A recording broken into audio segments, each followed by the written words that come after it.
Communication is not a one-way street. You can't just rely on the person giving you a message. You have to get in the habit of double-checking what you think you heard to get all the information you can. According to this report, communication problems cost the sheet metal industry over $100 million a year through time and materials lost because of miscommunication. Now, I hate to admit it, but that happens around here all the time. We had to send Cliff out to a job 3 times a while back just to get measurements on some simple transition duct. The job was 35 miles away, 70 miles round trip, and he had to drive out there 3 times just because he couldn't get his instructions straight from Ty. On the other hand, Ty isn't the best at communicating what he needs. Hey, Russ, come here. Check. You remember that wild goose chase we went on a couple of weeks ago trying to find that Washington job? Oh, do I? My butt's still in the sling from the chewing out Sam gave us. Yeah. It all started when I made the mistake of walking by Ty's office. Yeah. Can you hold on for a second? Listen, I need you to take this over to the Washington job site and install that new unit. It just came in and they're waiting for it. I'm really busy here. This is a rush job, so take someone with you. Thanks, Rennie. Bye. Okay, I'm back. Yeah, okay. Yes, we can do that. Yeah, we're going to Washington. Here's the paper. That's how it all innocently started. Russ and I picked up the new unit and headed out to the Washington Circle job. But when we got to where we thought it was, there was no crew. So that's when we finally got around to checking the work order Ty'd given us. And discovered that we were supposed to deliver the equipment to the job on Washington Street, not Washington Circle. Man, we were 45 minutes from where we were supposed to be. What a disaster. All right. Now that communication screw-up, like most, was hardly just the sender's fault. Now, it's true, Ty wasn't clear on what Washington he was talking about, but I didn't question him, and I didn't check on what I thought he said against the work order. So we're both to blame. But let's set aside the issue of who's at fault and look for a moment at just what this simple little mistake actually cost. We wasted nearly 2 hours of time screwing around. Now, given Russ's and my combined hourly wage plus insurance and other fringes, it comes to about $130 an hour between the two of us. So that's $260 in lost wages. Now, figuring we put 60 miles on the van that we didn't have to, you add another $25 for a total of $285 we just burned. And that's not counting the fact that while we were chasing around, we had 2 other guys sitting around waiting for equipment. So all of a sudden, we're looking at $500 that the company will have to make up just to cover our mistake. Think of that. That sort of thing happens all the time. It comes down to this. Either we get our act together, or there ain't gonna be an act. Listen up. Ty's working on his communication skills, but it's going to take time. He's the best sheet metal worker I've ever known. Knows more than I ever will. But sometimes he forgets that not everybody knows as much as he does. Yeah, Rennie had the work order, but because he took it for granted he was going to Washington Circle, he didn't bother to look at it. That, obviously, was the first in a series of mistakes. And here's a simple tip. If somebody tells you something important, make sure you understand it. Translate it into your own words. Say it back to them and ask if that's what they meant. If necessary, take out paper and pencil and draw a picture. Don't be afraid that asking questions will make you look stupid. You'll look a lot more like an idiot if you screw up a job. Like I said, Ty is 100% better than he used to be, but there's still room for improvement. So, until he reaches perfection, everybody's going to have to be responsible for making sure they understand what they're supposed to do. Now, we have 2 more assignments from Ty. After listening to his instructions, use your worksheets to see what else you need from him. Now, what do I have to do? Take him by the hand and lead him to the job site? Teach him how to read English? Everything was spelled out in the job order. If he had any questions, all he had to do was ask.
Contractors, can I help you? Hello?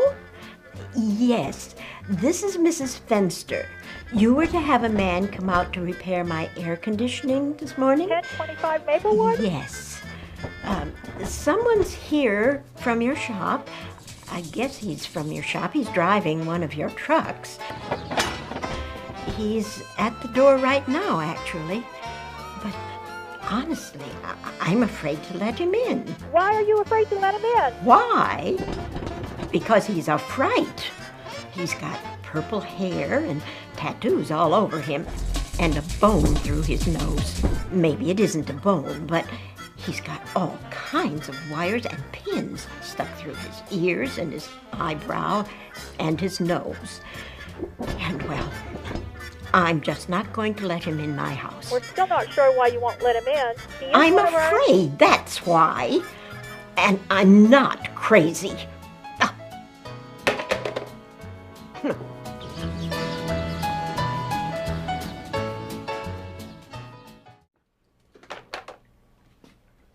When one of my people goes to a customer, he or she is representing SM Contractors, the entire company. They represent everything I want this company to be. Good people you can count on. The first impressions matter. When someone comes to me for a job, unless they make a good impression, they better have great references or they don't get hired. It's the same with the customers. When one of my employees knocks on the door, I want the customer to feel that this is someone they can trust, someone who knows the job, someone they can let into their house and not have to worry about the silverware or their life. I know from experience we're not going to please everyone. I've had customers that couldn't get along with Mother Teresa. That's life, but it's also the exception. I don't think I'm asking for much. When you work with the public, act and dress professionally. Okay, yeah, that'll work. It's not like we've got a dress code here. This can sometimes be hard, dirty work. But we're in a business that takes us into people's homes. And the more professional we appear, the happier the customer is. Now, if you look like we just picked you up off of a street corner, people are going to wonder, can he do the job? Now, personally, I never would have hired the kid. Or I would have told him to change before he left the shop. Sam must think these guys are going to shape up like magic. Not likely. Being neat and clean is no big deal. Just because we work in metal doesn't mean we have to stick it all over our bodies. We're professionals and should look like professionals. I heard him say that this is still a free country. Geez, that's elementary school talk. I saw pictures of him in a tux at his sister's wedding.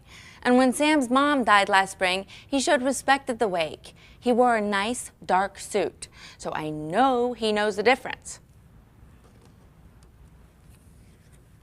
That's all I'm saying. That was bull. Lady's got problems. I don't look like no criminal. How many criminals you know drive up in a company truck?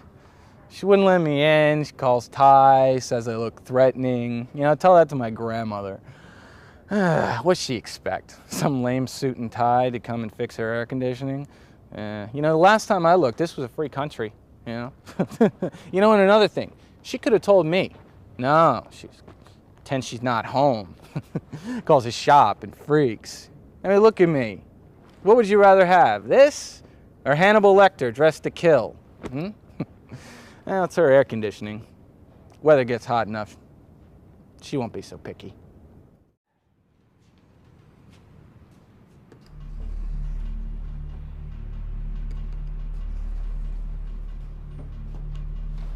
You know, if you took some time to check the pattern, you probably wouldn't waste as much metal. I don't remember asking for your input, all right? You're just making more work for yourself. I also don't remember when you became my supervisor. So how about you just go and work on your own job? I don't want to make any trouble, Eddie, but you do have some room for improvement. What are you trying to say? Spit it out, plain English. I'm saying that your work sucks lately. You leave stuff unfinished, you don't clean up, we end up doing your work, and I'm getting ticked. That plain enough for you? Well, excuse me, Martha Stewart. At least I don't waste time working on stuff that nobody's gonna see. If it wasn't for your little finishing touches, we'd do some of these jobs in half the time. Yeah, and spend the other half going back to fix the work that you screwed up. Kiss off. You're an ass. Que pa la mierda. Each of us is professional. So too are the people we work with. And we all have a common goal. But people have different opinions about how to get there, and different ideas about what to do along the way. So we have to practice patience. If we work as a team, we'll reach the goal with speed and accuracy. If we sit around and nitpick, give each other attitude, and go on head trips, the jobs won't get done. And if the jobs don't get done, customers don't pay and don't come back for more work. If that happens, we're all out of luck. None of us has the time to sit here and listen to the sort of hassle Eduardo and Amy got into. I don't like coming in here and hearing that 2 of my workers can't get along. I already raised 2 kids, and I don't need to raise any more. Now, work together to maintain a solid, respectful team environment. Act like the professionals you are, and it'll pay off for everyone. Pay off not only for having a more comfortable place to work, but pay off in productivity. And that equates to pay off in higher profits for the company and higher pay for you. You know, sometimes I think they lay awake at night dreaming up ways to cause me trouble. Work quality? Let me decide. Wasting time? That's my call too. This is a team of adults here. Just do your job and keep the bellyache to a minimum. If you have a problem with another employee and it concerns the job, you try to settle it. If you can't, call me. But I warn you, I don't like this warm, fuzzy stuff. Sam pays us to produce, not sit around yakking. You know, talk is cheap. You have to take pride in your work. That means paying attention to the details. Frankly, I don't like working with him because somebody might mistake his work for mine. He's always talking about function being the final judgment. Does the thing do what it's supposed to do? That's laziness. Just another way of doing the absolute minimum. She is so anal. She acts like every job is $1 million contract. Talk about wasting time. As long as the job does what it's supposed to do, who cares? Putting finishing touches where nobody needs them. It's just a waste of time and Sam's good money. Just do the job and move on, man. Are you sure you're going to be finished with this by Friday? I mean, unless things go faster, I don't see how you can do it. Should be. Should be. You told me you were going to be finished and out of here by today. You know I've got a big party this weekend. Don't get involved. I'll finish my part of the job today, just as promised. It's not my fault she assumed I meant the entire job, not just my part. Right? And the longer this lady keeps me from doing my job, the worse it's gonna be. I'll just tell her the job will be done by Friday. Guaranteed. I mean, hello? Yeah. It'll be finished Friday.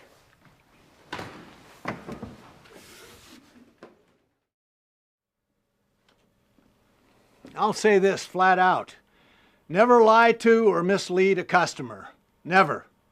We live on reputation and trust, and the word gets around pretty quick. When one of my people talks to a customer, it's me talking to the customer. Some people can live with themselves when they lie. I can't. If a customer is pressuring one of my workers about a scheduling matter or something else they don't know anything about, then they should call Ty or me. That's why we're here. But one other thing. Some customers can be really rude. They'll really badger you, but you can't take them out back and clean their clocks. Ty, everybody here knows we can't beat up the customers, right? Yeah, good. But you don't have to put up with abuse. If a customer starts ragging on you, politely tell him that you have to check in, then walk away and give your foreman a call. It doesn't matter who you are. You don't make promises to customers you can't guarantee. Now, someone swore that we'd be out of there by Friday. It wasn't me, it wasn't Sam. That doesn't leave too many others, does it? You know, back when we bid on the job, the customer never mentioned the party, or I would have told her, sorry, but That's cutting it too close. Why in the world did I ever want to be a foreman? I've been in these situations. No matter what you say, you can't win. Customers don't understand. We don't call the shots. What was Cliff supposed to do? The customer's busting his chops. He thought maybe the job would be finished. They say keep the customer happy. He did. Now he's in hot water. I walked into an ambush. I told the customer the truth, that the job could take us into early next week, and I got jumped. I didn't lie to the customer. I don't own the business. I don't do the scheduling. The customer's furious, and I'm just standing there looking stupid because I don't know what anybody else said. I hate this part of the job. Just let me do my work. I turned it over to Ty.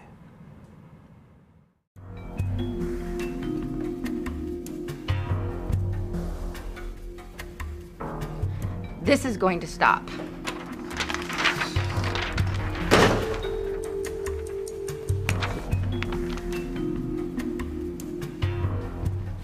You know I'm not a whiner.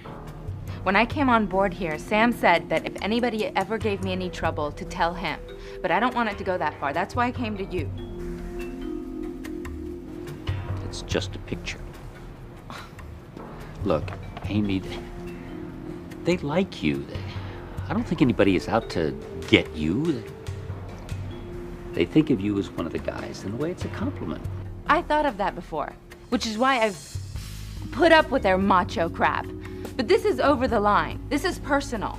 And what's written on it is really offensive.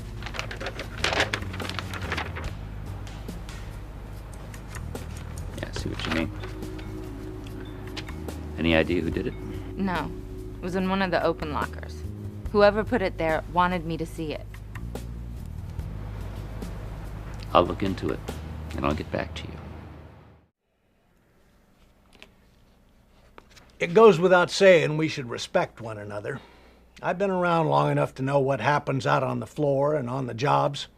Everybody has to prove themselves. There's always been hazing, there probably always will be. But if it starts getting nasty, if it's intended to hurt, then I gotta step in. If you show disrespect for one of my workers, or a customer, you better convince me that it was just a stupid mistake and it'll never happen again. Otherwise, I have no time for you. I was involved with hiring everybody, and if they weren't worth respect, they wouldn't be here. When all else fails, remember the golden rule. Do unto others as you would have them do unto you. It's worked for a couple of 1,000 years. Still does. Is this a great job or what? Now I gotta play detective and find out who the perp is. I bet you a week's pay, here's what I'm gonna hear. It was only a joke. I didn't mean any disrespect. If she can't stand the heat, she should stay out of the kitchen. Something like that. If people would spend more time working instead of thinking of ways to mess up my day, we'd all have job security for a lifetime. Jeez, all this fuss over a picture of a naked chick. I don't get it. It wasn't porn or anything weird. Just a good-natured joke. I wasn't trying to rattle Amy. Well, maybe a little. Anyway, I thought she could take a joke, but the way she acted, running to Ty. Now I'm sort of glad I did it. Besides, the other day she ratted me out for misleading a customer. I guess you could call it inadvertent payback. Oh. No, I didn't see it. And I didn't have anything to do with it. But I don't think you should go crying to the boss with every little problem. You handle it the way any of us would. You ask around, you find out who did it, and you deal with it. Look, most of the guys accept Amy. She's a hell of a worker. But you want to get respect around here, you got to show you don't take any crap. This was personal. It should have stayed personal. No, I didn't actually get to see the picture. Amy tore it down before I had the chance, but from what I hear, it was a centerfold that somebody wrote something on that was pretty bad. But what the heck? Around here, everybody has to prove himself or herself. It does sound like that thing went too far. That was kind of a cheap shot. Whoever did it should be a man. Own up. Apologize. Get it over with. Hey, Russ, look, when you get a minute, take care of that for me, all right? What do you mean take care of it? No, What do you want me to do? It means put it up. Me to put it up? Yeah, Why I want don't you you to put it up? Hey, look, man, I'm weak cover for your ass around here. I want you to go put up the Listen, stuff. you got a problem with the work that I do in this shop? You got a problem? Then talk to somebody who is my boss. Well, yeah, and I quit do have a acting problem. like you are I do my have a boss, problem with because that, you're man. not my You boss. don't need no noise when Everybody you else- just put it up. Everybody else covering my ass. What are you talking about? Like I'm some kind That's of because you lazy can't ass.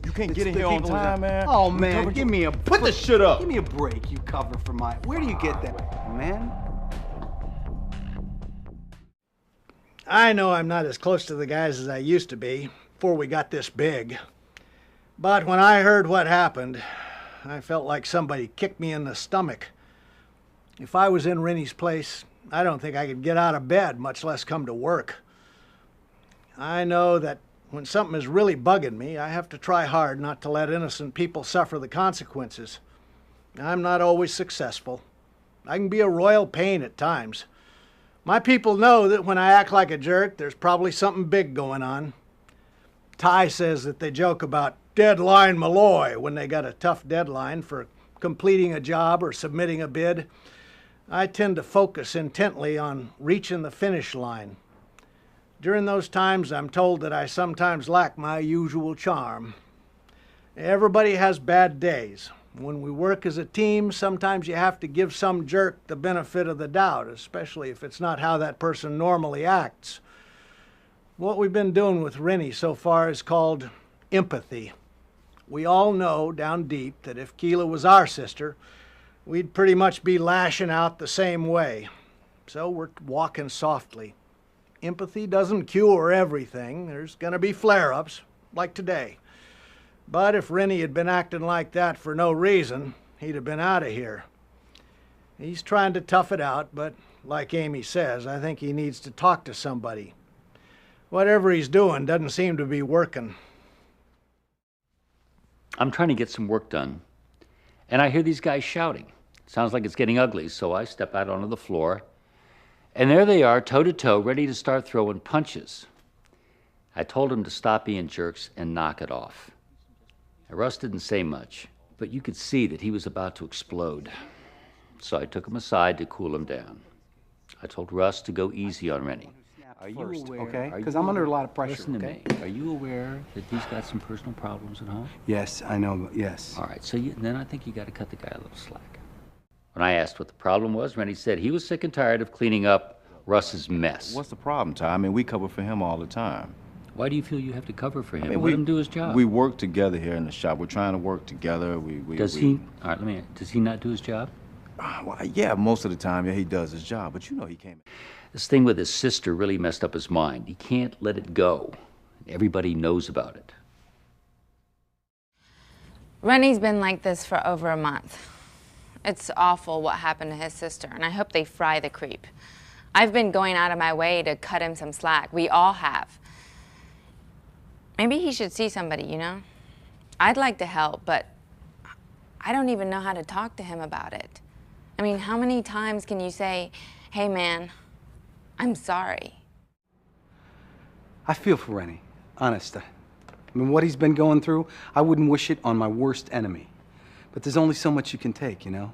And then you stop feeling sorry for the guy and tell him to shut the hell up. I mean, he needs help, I'll help him. He wants a fight, he's got it. It doesn't matter who it is, nobody's gonna bust my cojones for something I didn't do. Written instructions are vital forms of communication in the sheet metal trade.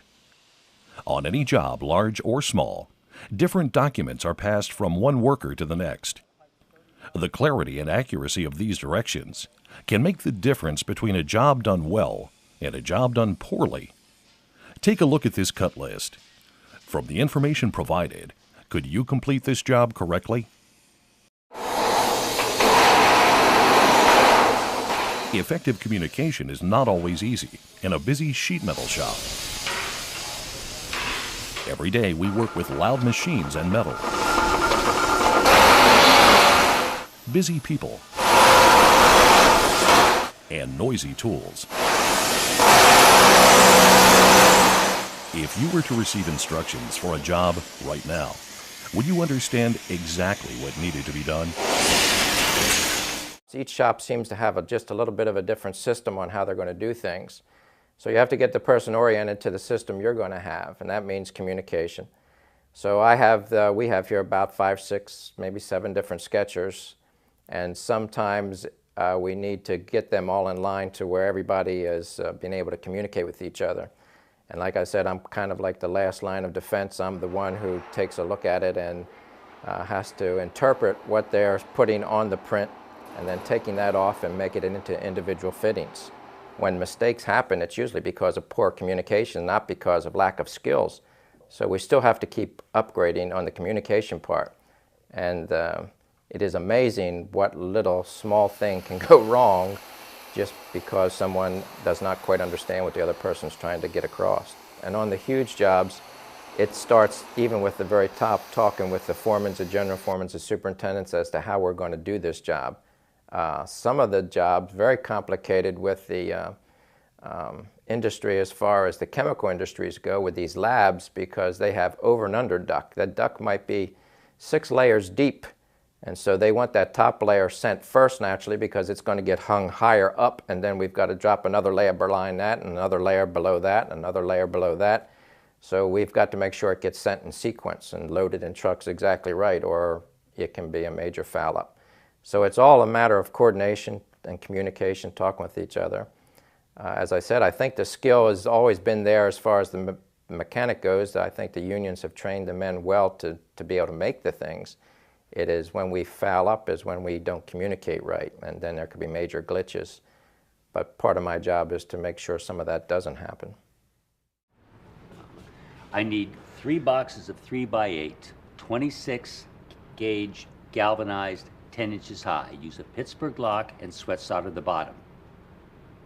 You're leaving now. Okay. All right, go down to Escher and replace the plenum. The customer's waiting for you. Yeah, the phone number there is 555-567-8901. You got it? Move it. I'm really not trying to be a bitch about this screw-up, but when I talked to Mr. Cahill at SM Contractors, he assured me that our new system would be installed in about a week. Well, it took them 10 days. That Twinkie-eating fool he sent out here swore he'd have the job done by Friday. It wasn't. Do you blame me for jumping all over the guy they sent out to finish the job? You just can't get people to tell the truth anymore.